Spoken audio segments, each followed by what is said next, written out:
정류장에서 생긴 일. 그날 영란은 점심시간과 방과 후 1시간 동안 오 선생의 친절한 지도를 받으며 피아노 연습을 했다. 오 선생은 은주의 건강을 몹시 걱정했지만 어떠한 일이 있어도 은주가 콩쿠르에 참가한다는 말을 듣고 무척 기뻐했다. 자, 그럼 내일 보자. 오늘 밤엔 일찌감치 자는 게 좋아. 그리고 오늘 저녁엔 은주가 밥을 먹어도 괜찮을 거라고 아까 의사 선생님이 말씀하셨다. 가서 은주에게 그렇게 전해다오. 네, 선생님, 염려 마세요. 영란은 내일을 생각하며 희망에 찬 걸음걸이로 학교를 나섰다.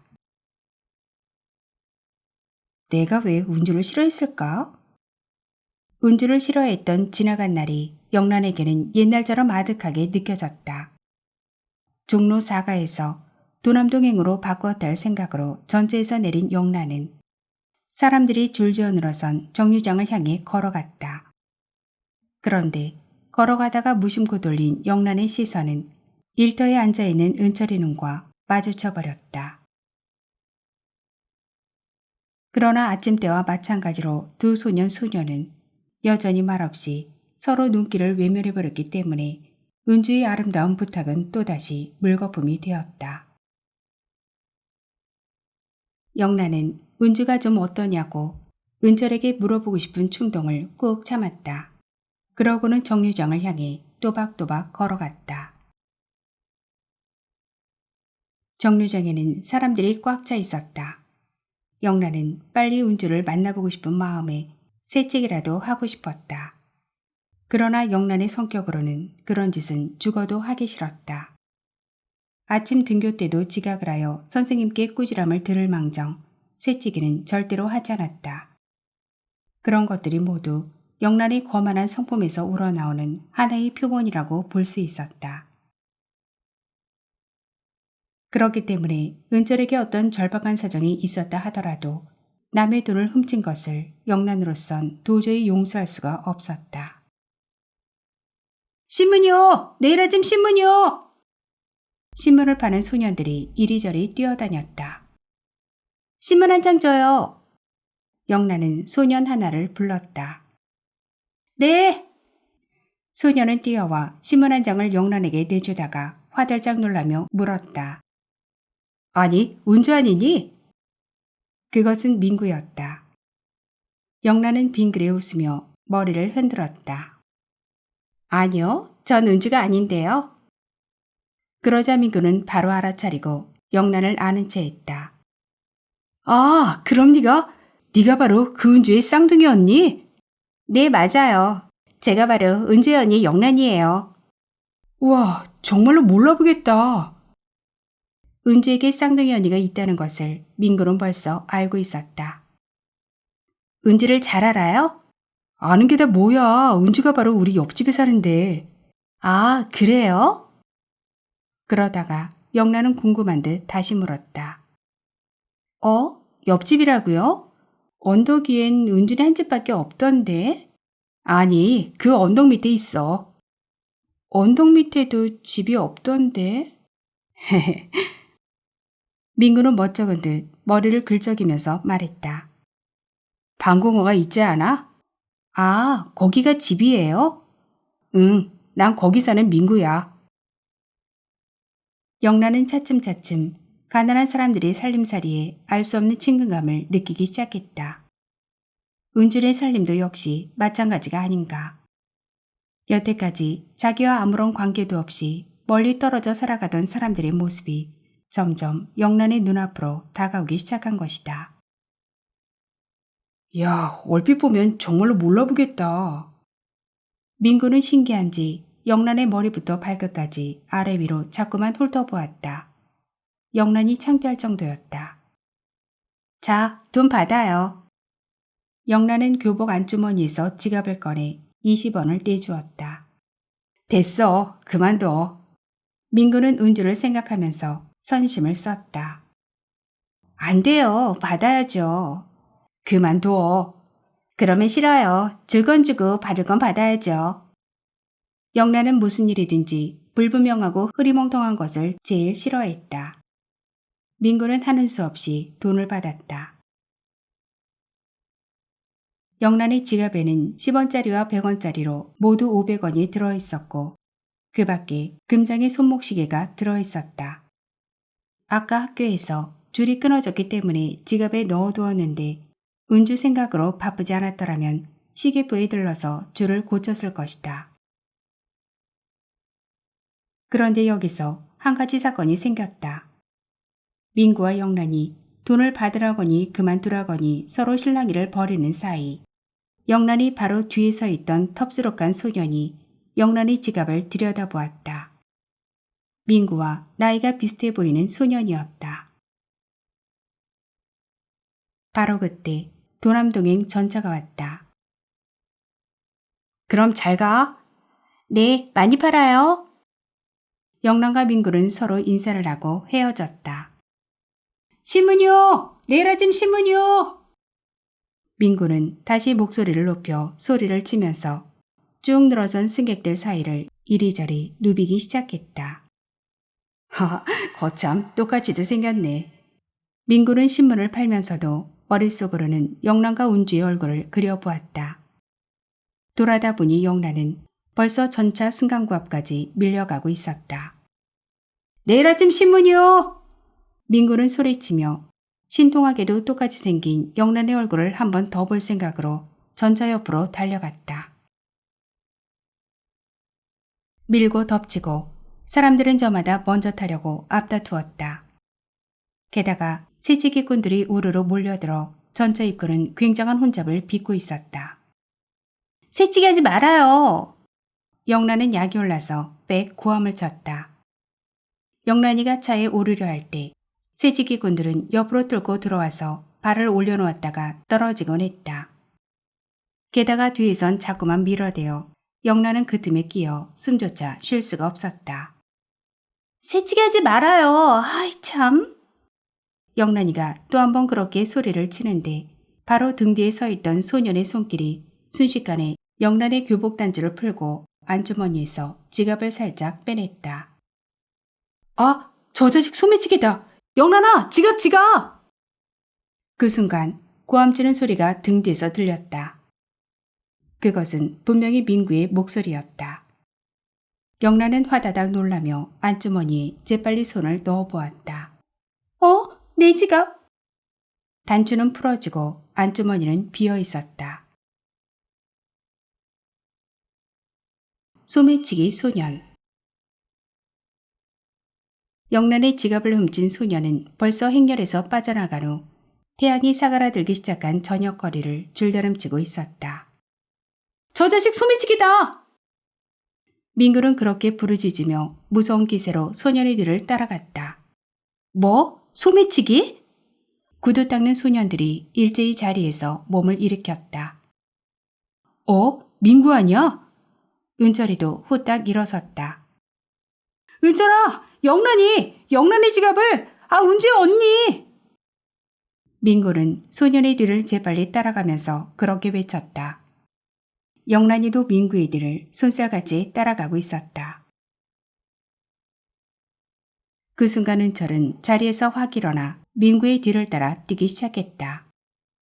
그러나 은철은 단 10걸음도 못 달리고 우뚝 발걸음을 멈춰버리고 말았다.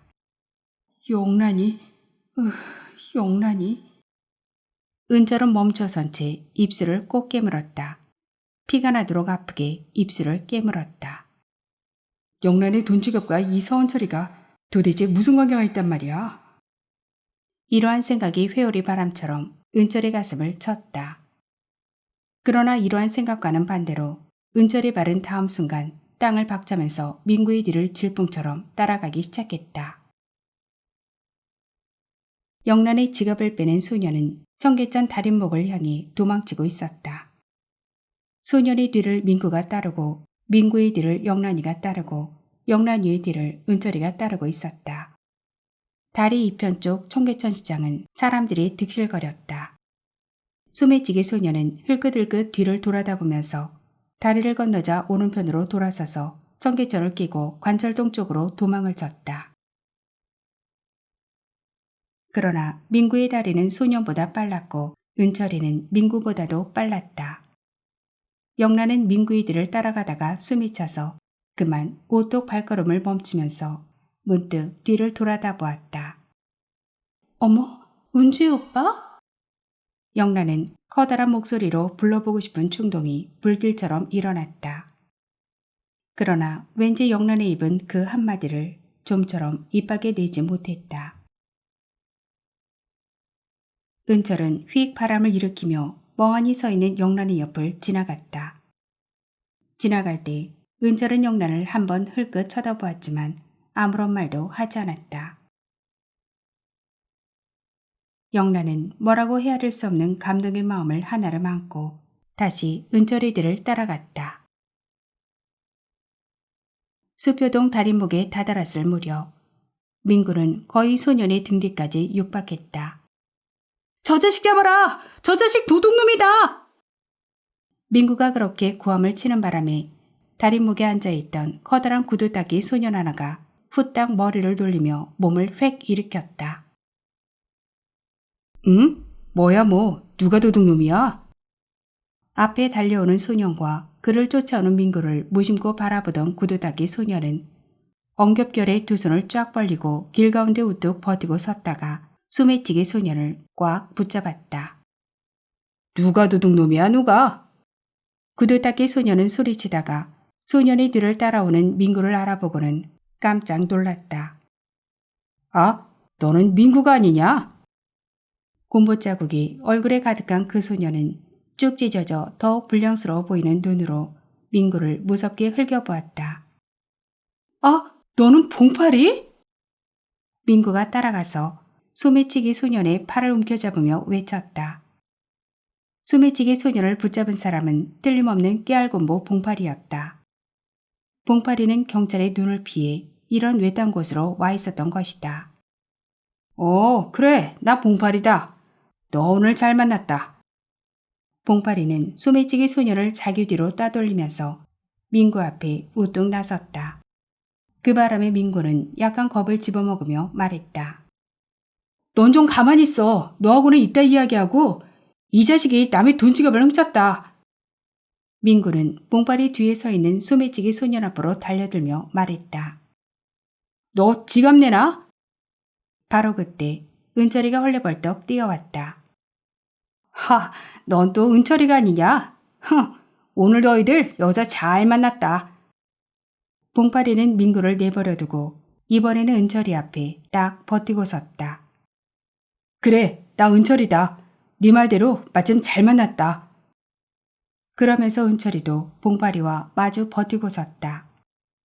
봉파리는 은철이 아래 위를 한번 훑어보면서 소리쳤다. 건방진 자식. 그래, 네가 그렇게 딱 버티고 서면 어떡할 테냐? 그때 은철이가 약간 어조를 낮춰 말했다. 봉파리 넌 잠깐 좀 가만히 있어. 너하고는 따로 할 얘기가 있다. 난 지금 좀 바빠. 저 자식이 남의 지갑을 훔쳤어. 그러면서 은철이는 소매치기 소년을 향해 달려들며 말했다. 너 지갑 내놔. 빨리 내놔라. 무슨 지갑을 내놓으라는 말이야. 민구와 마주 섰던 소년이 은철이 앞에 딱 버티고 서며 대들었다. 그러는데 영란이가 할딱할딱 숨이 하늘에 닿을 듯 뛰어왔다. 저 자식이 내 지갑을... 숨이 가쁜 나머지 영란은 말을 잘 하지 못했다. 어쭈? 요건 또 은주계 집애가 아니야? 가족 총출동이로구나. 봉파리는 영란이를 은주로 알고 있었다. 그러나 다음 순간 뭔가 눈치를 챈 듯 말을 바꾸었다. 어라? 어딘가 은주와는 조금 다르다. 네가 은주의 쌍둥이 언니냐? 봉파리는 그제야 그 소녀가 은주가 아닌 것을 알아차렸다. 그때 소매치기 소년이 앞으로 나서더니 화를 벌컥 내며 도리어 영란에게 대들었다. 그래, 누가 네 지갑을 훔쳤다는 말이냐? 사람을 똑똑히 보고 말을 해. 네가 내 지갑을 훔치지 않았니? 남의 단추까지 끌어놓고. 영란이 당황하여 말끝을 흐리자 소매치기 소녀는 더 큰 소리로 윽박질렀다. 미쳤구나. 내가 언제 네 지갑을 훔쳤다고 협박이냐? 그때 봉파리가 쑥 나서며 신이 나서 빈정거렸다. 난 도둑이라기에 남의 가방에서 돈 뭉치를 훔치는 은철이 자식인 줄만 알았더니 뭐? 네가 저기 집에 이 지갑을 훔쳤어? 그 순간 은철이는 봉파리에게로 휙 얼굴을 돌리다가 지금 봉파리를 상대하고 있을 때가 아니라는 생각이 다시 소년을 향했다. 봉파리의 그 말 한마디에 영란이도 비로소 놀라지 않을 수 없었다. 은철이를 경찰에 고발했다는 봉파리가 바로 이 녀석이었구나. 영란은 부르르 몸을 떨며 봉파리가 저 소매치기와 한패일지도 모를 거라고 생각했다. 은철이의 복수. 빨리 못 내놓겠니? 은철이가 소년에게로 바싹 다가섰다. 이 자식이 누구 보고 돈 지갑을 내놓으라는 거야. 도둑질은 네가 잘한다면서. 소년의 말투가 험악하게 나왔다. 뭐야? 은철이의 손이 번쩍 들렸다. 그러나 번쩍 들린 은철이의 손은 소년의 따귀를 갈기지 못한 채 옆에 섰던 봉파리에게 손목을 붙잡히고 말았다. 놔라 이 손을! 은철이가 소리치자 은철이 손목을 꽉 잡은 채 봉파리는 눈을 부릅떴다. 내게 무슨 할 말이 있다고 그랬지? 어디 그 이야기 좀 먼저 들어보자. 그러고 보니 너희들이 한패로구나. 누가 한패야? 나는 얘를 모른다. 그만하면 알겠다.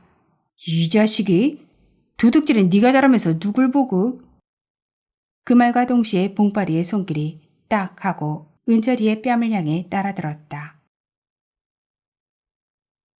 이윽고 봉파리와 은철이의 싸움이 시작됐고 옆에 섰던 소매치기 소년과 민구도 서로 멱살을 잡았다. 곧 두 쌍의 소년은 서로 부여안고 땅바닥을 뒹굴기 시작했다. 어머나, 이를 어째? 영란은 어쩌면 좋을지를 몰라 발을 동동 굴렀다. 차고 바꿔치는 소년들의 싸움. 영란은 그 무서운 광경에 온몸을 와들와들 떨었다. 은철이의 코에서 피가 흘렀다. 봉파리의 귀에서도 피가 흘렀다. 힘은 봉파리가 단연 세었다. 그러나 죽음을 무릅쓰고 달려드는 은철이의 기세에 봉파리는 약간 겁을 집어먹은 듯 했다. 복수다. 여기서 내가 다시 봉파리에게 굴복한다면 고양이 앞에 쥐 모양으로 나는 영원히 봉파리 앞에 머리를 들지 못할 거야. 살려고 할 때는 죽기 쉽지만 죽음을 생각할 때는 도리어 살게 되는 법이야. 그래, 복수야. 이것은 비겁한 자식 봉파리에 대한 복수인 동시에 거만한 계집의 영란에 대한 복수다. 내가 이 마당에 봉파리에게 굴복한다면 영란의 그 불쾌한 거만은 영원히 내 앞에 계속될 거야. 영란의 그 거만한 마음을 뿌리채 송두리째 뽑아버릴 수 있는 단 하나의 방법은 비겁한 봉파리를 혼내주는 거야. 죽는 한 있어도 오늘의 이 싸움을 회피해서는 안 돼. 죽어도 좋아. 죽어도. 그것은 아까 은철이가 일터를 뛰쳐나와 민구의 뒤를 따라가다가 우뚝 발걸음을 멈추고 생각한 무서운 결심이었다. 한편 영란은 도저히 그 무서운 광경을 서서 바라보고만 있을 수 없었다. 영란은 그 어떤 극심한 감정이 부르르 몸서리를 치다가 자기도 모르게 휙 달려들어 은철이와 부둥켜 안고 뒹구는 봉파리의 머리를 구두발로 한번 힘껏 내리밟았다. 영란아, 다친다. 저리 비켜. 은철은 영란을 향해 구엄을 쳤다. 은철이의 그 한마디는 오만한 소녀 이영란으로 하여금 조금도 거짓없는 후회의 눈물을 짓게 하는 진실한 말이었다. 마침내 성실한 소년 서은철은 폭풍과도 같은 정열과 강철 같은 굳센 의지로 깨알곤보 봉파리의 힘을 꺾어버리는데 성공했다. 은철은 봉파리의 배 위에 말타듯이 올라타는 몸이 되었다. 은철은 옆에 널브러져 있던 큰 돌멩이를 하나 집어들고 손을 번쩍 쳐들면서 부르짖었다. 자, 깨알곤보, 항복을 해라. 그렇지 않으면 이 돌멩이가 네 머리를 부숴버릴 거야. 잠깐만. 은철아, 잠깐만 기다려. 깨알곤보 봉파리는 겁을 잔뜩 집어먹고 두려움에 찬 눈을 크게 뜨면서 애원했다. 항복이냐 아니냐 둘 중에 하나밖에 없다. 죽느냐 사느냐 둘 중에 하나를 골라. 어서. 은철아, 잘못했다. 용서해다오.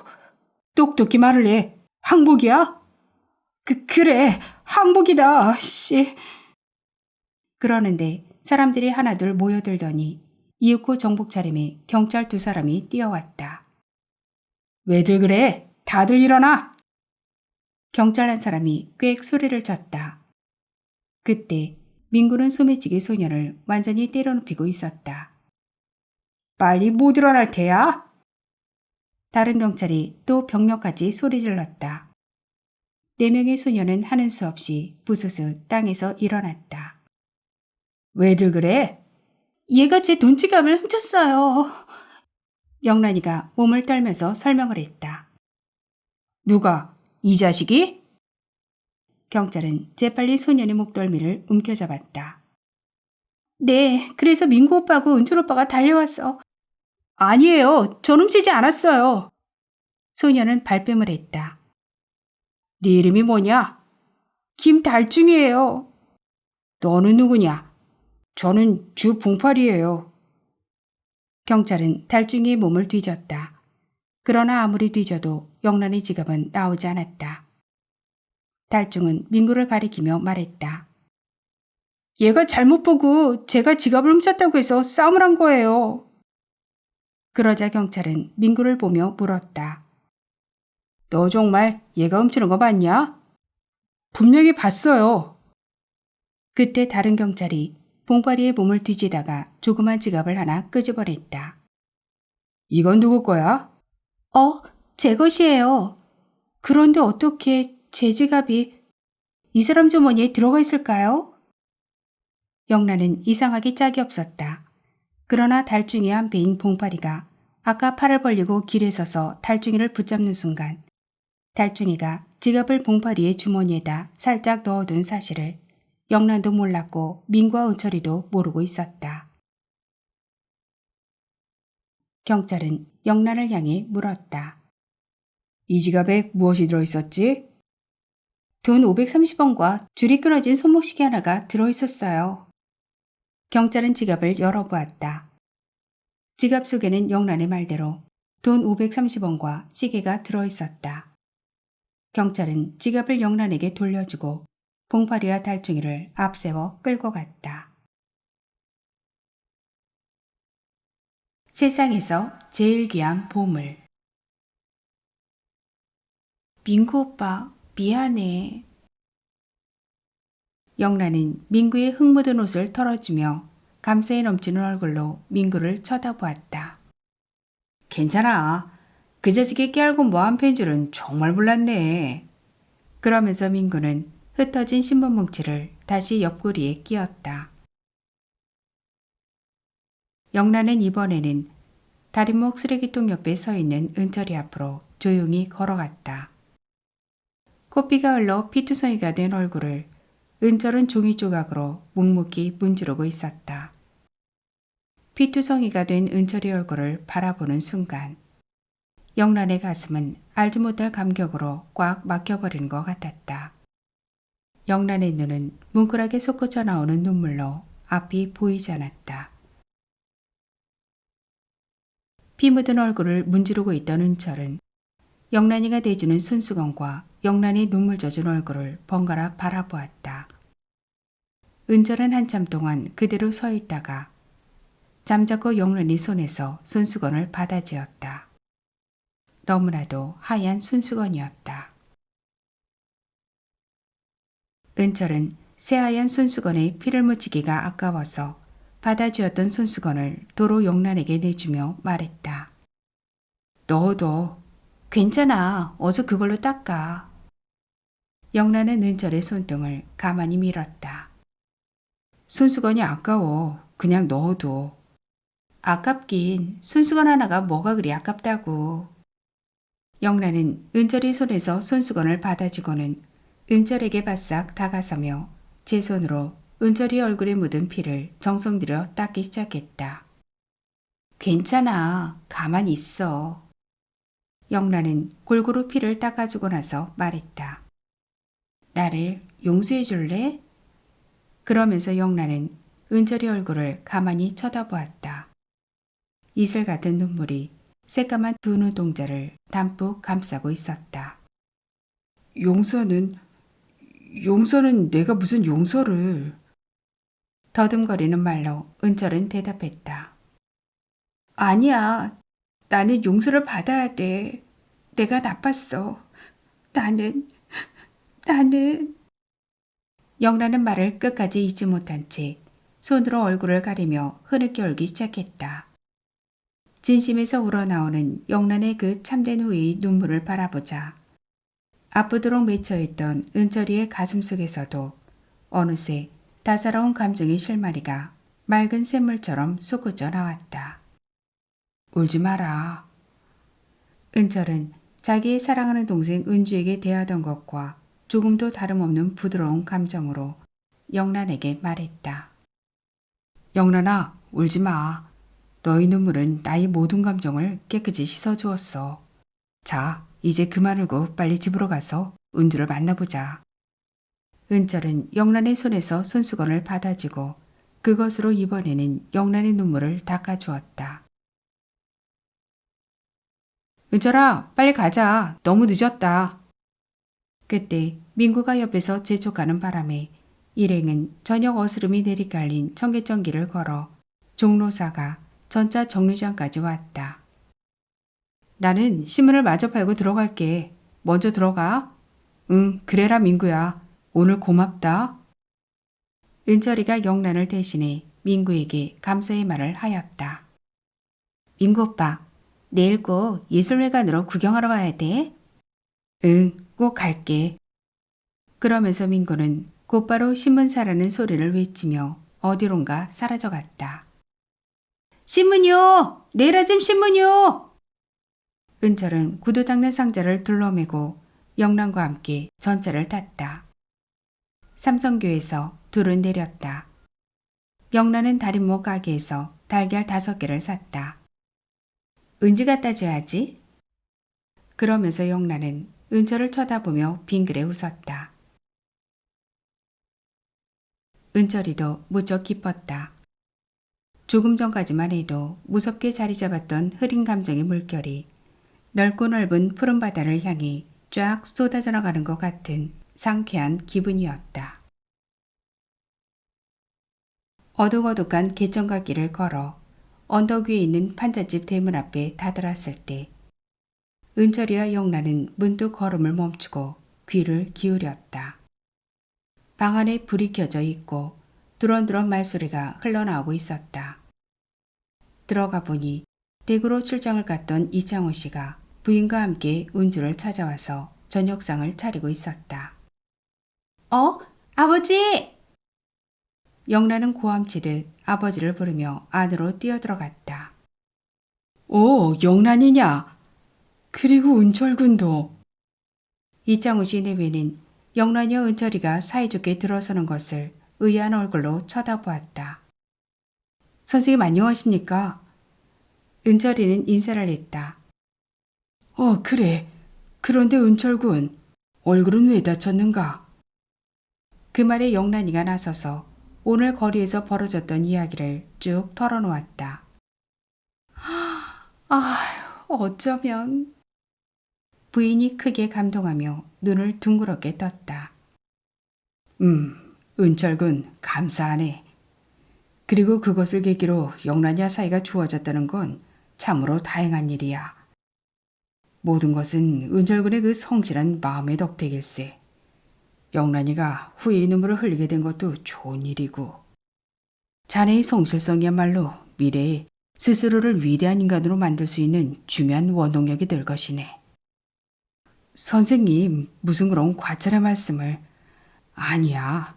부모의 말도 선생의 말도 누구의 말에도 귀를 기울이지 않던 영란이가 은주의 노래에 머리를 숙이고 자네의 성실성에 눈물을 흘렸다는 것은 결코 그냥 넘어갈 문제가 아니야. 은주도 훌륭하고 은철군도 훌륭하지만 이제 보니 영란이에게도 좋은 점이 있었어. 그래, 그랬어. 이창호 씨는 여간 기뻐하지 않았다. 부인은 옆에서 계속 어쩌면 하고 감탄의 소리만 연발했다.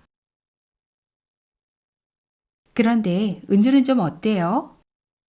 영란은 어머니와 은주의 얼굴을 번갈아 쳐다보았다. 아주 좋은 편이다. 아침과 점심때보다도 더 기운이 났단다. 내일은 어떤 일이 있어도 꼭 콩쿠르에 나가겠다고 어떻게나 열심인지. 잘했어. 은지야. 어? 너 정말 괜찮니? 응, 괜찮아. 오늘 밤만 지나면 문제없어. 은주도 어지간히 자신 있는 대답을 했다. 와, 그럼 됐다. 오 선생님이 얼마나 걱정하시는지. 그때 부인이 손수 식사 준비를 하면서 말했다. 자, 오늘은 우리 여기서 은주랑 같이 저녁을 먹기로 하자꾸나. 그때 영란은 달걀 5개를 내놓으며 말했다. 어머니, 이거 은주 주려고 사왔어요. 아이고, 우리 영란이가 언제부터 이처럼 어른이 됐냐? 그 말에 아버지는 영란이가 대견한 듯 웃으며 칭찬을 했다.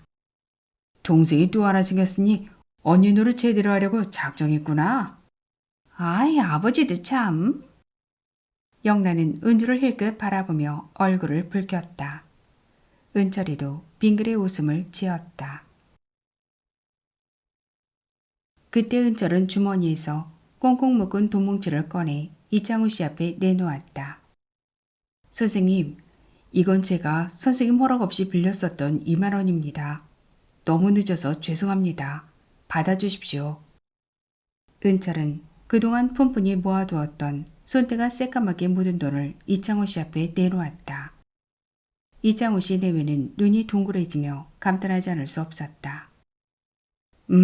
과연 은철군은 정직한 소년이야. 그 지극한 성실성을 존경하는 의미에서 이 돈은 받겠다. 그리고 이 돈은 아무데도 쓰지 않고 오래오래 간직해두고 우리 집안의 교훈으로 삼겠다. 참으로 훌륭한 돈이다. 이창호 씨는 정말로 그 새까맣게 손때가 묻은 돈뭉치를 무슨 귀중한 보물처럼 생각하며 영란에게 그 피 묻은 손수건을 달라고 해서는 거기에 정성 들여 꼭꼭 싸면서 말했다. 여기 있는 때 묻은 돈과 피 묻은 이 손수건은 우리 가정의 귀중한 보물이다.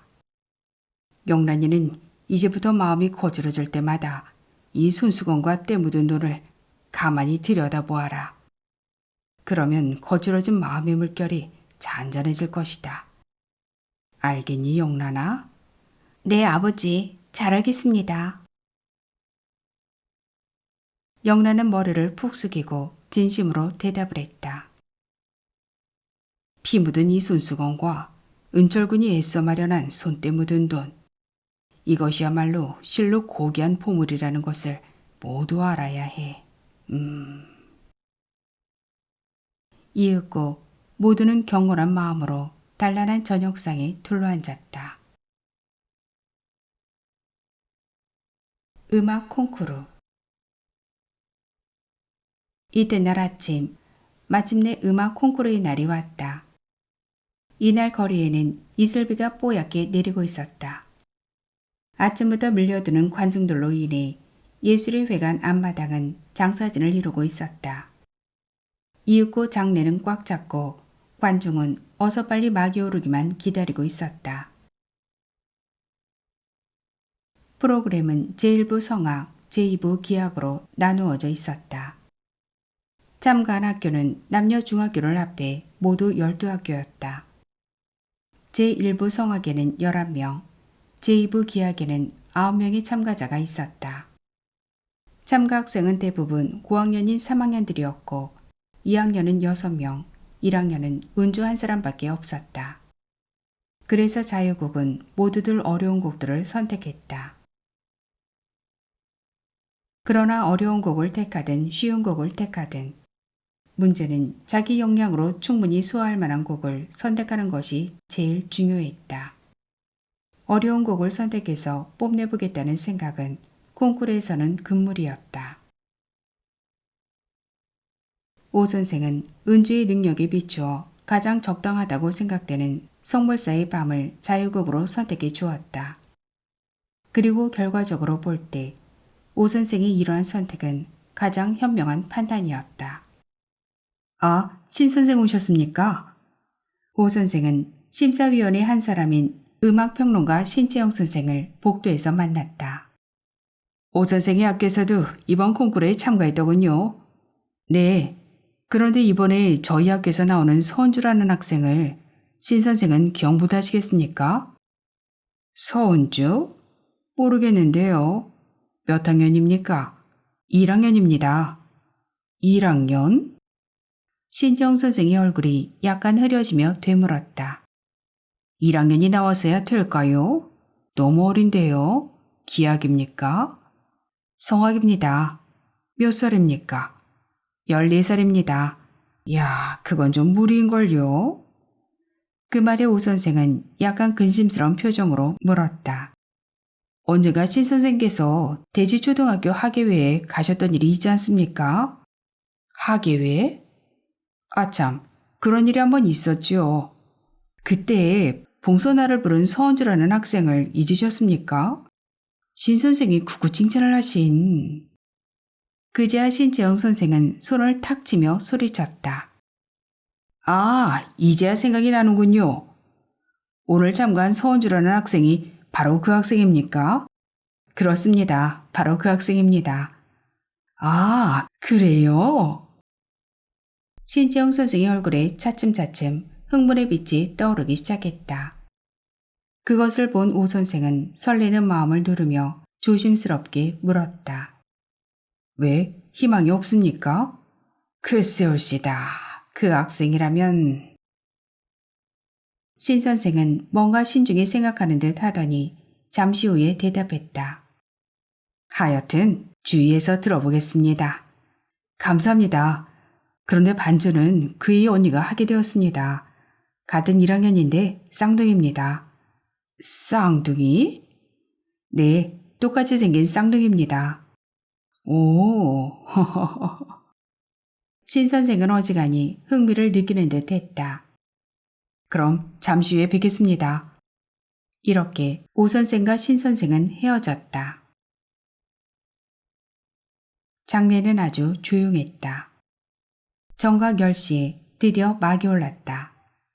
이창호 씨 내외를 비롯해 은철이와 민구 그리고 영란이의 동생 영민이도 와 있었다.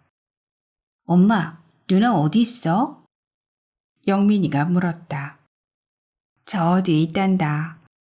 누나도 나와? 쉿, 가만히 있어. 떠들면 안 돼. 막이 오르고 제1부가 시작되었다. 맨 처음으로 남자중학교 3학년 학생이 나와서 지정곡인 보리수를 부르고 자유곡인 슈베르트의 세레나데를 불렀다. 사람들은 박수를 쳤으나 그저 일상적인 박수였을 뿐 열광해서 치는 것은 아니었다. 두 번째 참가자는 모 여학교 3학년 학생이었다. 그러나 이 학생은 몸가짐이 단정하지 못하고 마치 쇼프로에 나오는 유행가 가수가 된 인상을 주었다. 성량은 풍부했지만 박자와 음정이 정확하지 못했다. 이번에도 기운 없는 박수 소리가 들렸다. 셋째, 넷째, 다섯째, 여섯째. 마침내 9번째로 은주와 영란이의 차례가 왔다. 엄마, 누나 나왔다. 영민이가 반가운 마음에 흥분해서 고함을 쳤다. 그래, 누나란다. 어머니는 귓속말로 가만히 속삭였다. 앞에 서서 나오는 건 새로 생긴 너희 작은 누나 은주고 뒤에 따라 나오는 건 영란이 누나란다. 이야, 참 멋있다. 영민이는 손뼉을 쳤다. 얼굴이 똑같이 생긴 어여쁜 자매를 바라보는 순간 사람들은 호기심이 불타는 얼굴로 유심히 바라보았다. 어머, 쌍둥이잖아. 쌍둥이 자매야. 어머나, 둘 다 어쩌면 저렇게 이쁠까? 여기저기에서 감탄의 속삭임이 들려왔다. 은철은 그 어떤 알지 못할 감격으로 온몸이 부르르 떨렸다. 생각하면 그동안 무척 많은 고생을 해온 은철이가 아니었던가.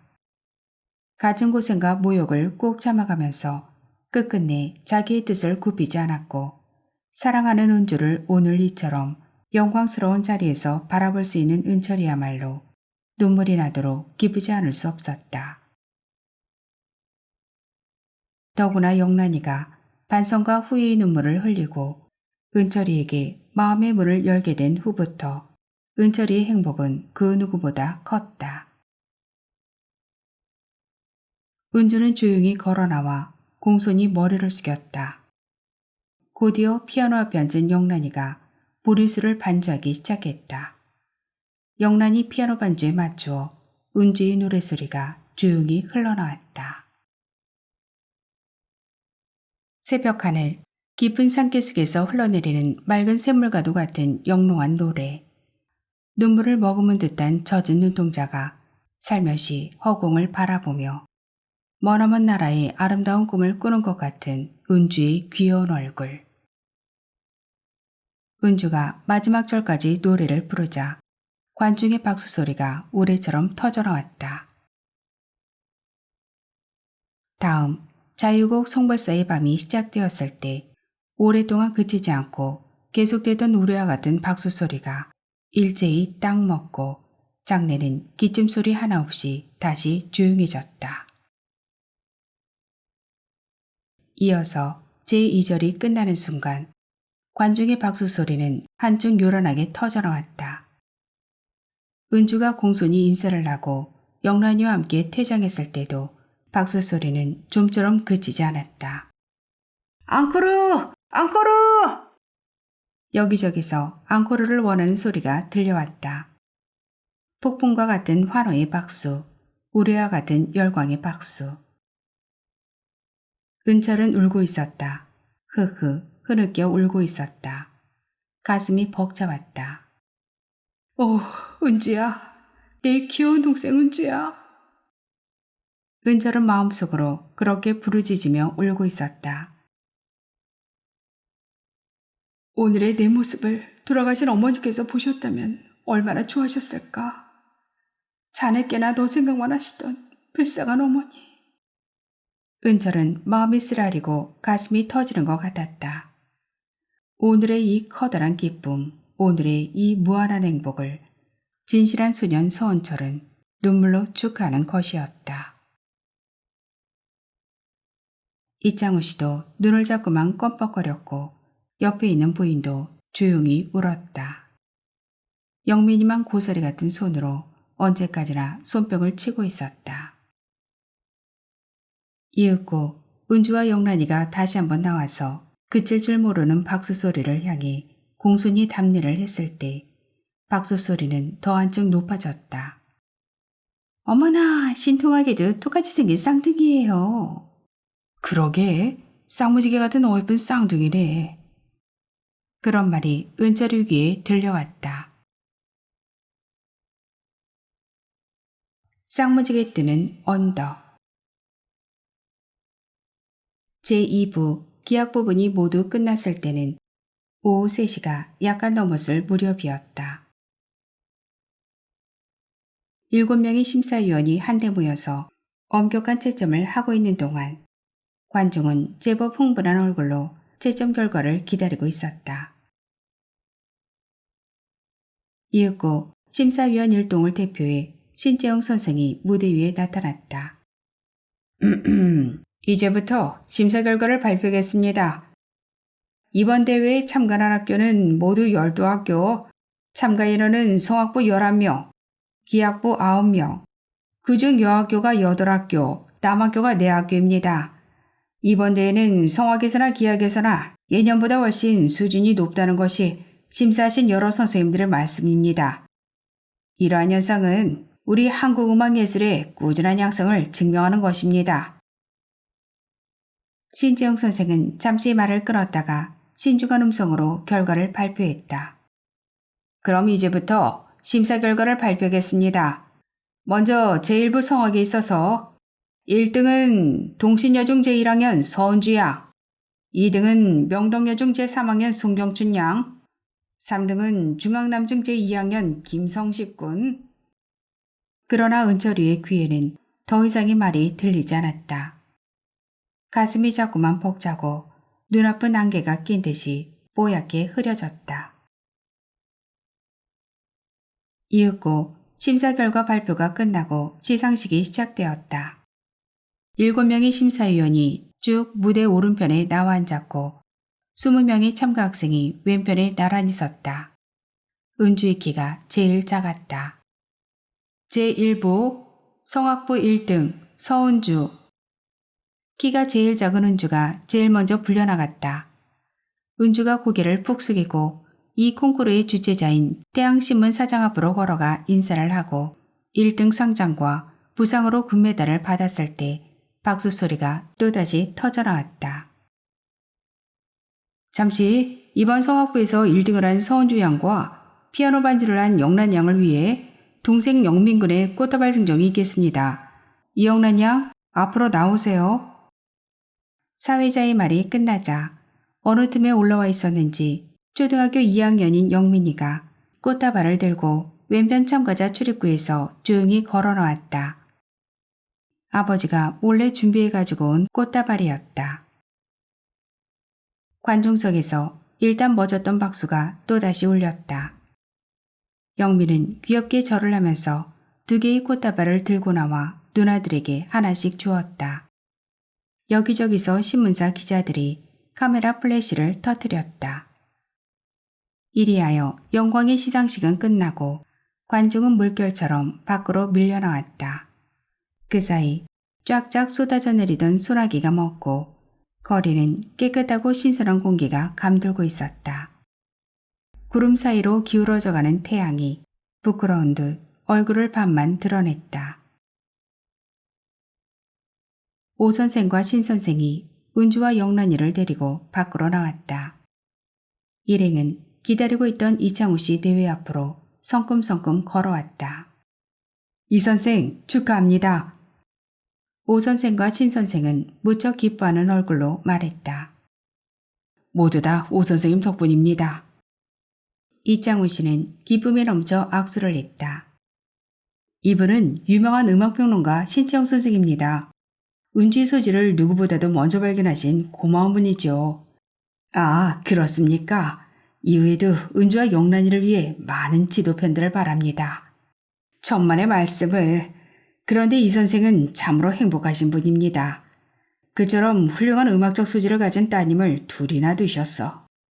은주의 노래도 훌륭하지만 영란이의 반주도 참 좋았습니다. 영란이는 기악으로 성공할 충분한 소질을 가지고 있다고 저는 생각됩니다. 아이고, 황송한 말씀입니다. 뭐라고 보답해야 할지 모르겠습니다. 이창우 씨는 진심으로 감사의 말을 전했다. 그럼 저는 좀 바빠서 실례하겠습니다. 이윽고 신 선생은 그 자리를 떠났다. 오 선생님, 은주와 영란이를 위해 정말 수고하셨습니다. 오늘 저녁은 저희들과 같이 식사하시면서 은주와 영란이를 위해 축복의 말씀을 해주세요. 고맙습니다. 오늘 저녁만큼은 은주와 영란이의 앞날을 위해 같이 놀고 같이 노래를 부르겠습니다. 이리하여 모두는 자동차를 타고 소나기가 그친 밝은 거리를 해화동 영란이 집을 향해 달리기 시작했다. 은철 오빠? 그것은 은주의 목소리가 아니고 꽃다발을 하는 영란의 목소리였다. 영란아. 은철이는 얼굴을 돌렸다. 이제부터는 나이 오빠가 되어줘.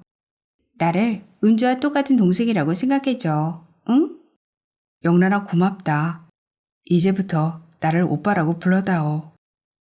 은철이는 조금도 거짓없이 그렇게 대답했다. 아, 기뻐라. 그때 은주는 꽃다발을 하는 두 손으로 은철의 가슴을 꽉 부여안으며 꿈결처럼 외쳤다. 은지야, 기쁘냐? 내가 더 기쁘다. 은철은 가만히 눈을 감았다. 은철 오빠, 이 꽃다발 오빠 줄게. 그때 영란이는 안고 있던 꽃다발을 은철이 무릎 위에 가만히 얹어놓았다. 오빠, 이 꽃다발도 받아. 이번에는 은주가 또 꽃다발을 은철에게 주었다. 고맙다. 그러면 이 꽃다발은 내가 다 받을게. 아, 영란이의 꽃다발, 은지의 꽃다발. 그때 영민이가 창밖을 내다보며 소리쳤다. 우와, 저기 쌍무지개가 떴다. 쌍무지개가. 그 말에 일행은 다 같이 창밖을 내다보았다. 자동차가 원남동을 거쳐 창경궁을 지날 무렵이었다. 와, 어쩌면 두남동 언덕 위에 쌍무지개가 떴네요. 영란이가 먼저 외쳤다. 와, 참 예쁜 쌍무지개다. 오 선생이 감동한 듯이 말했다. 은철이도 민구도 무지개를 바라보았다. 이창우 씨 내외도 창밖의 쌍무지개를 바라보았다. 은주의 집이 서 있는 그 언덕 위에 7가지 색이 아롱진 2줄기 쌍무지개가 동화책 속의 그림자처럼 찬란하게 커다란 반원을 그리고 있었다. 오, 하늘에도 쌍무지개, 땅 위에도 쌍무지개. 오늘이야말로 축복받은 영광의 날이다. 오 선생은 혼잣말처럼 중얼거렸다. 소설은 이렇게 끝이 납니다. 긴 시간 함께 동행해 주신 여러분, 진심으로 감사드립니다. 오늘도 행복하세요.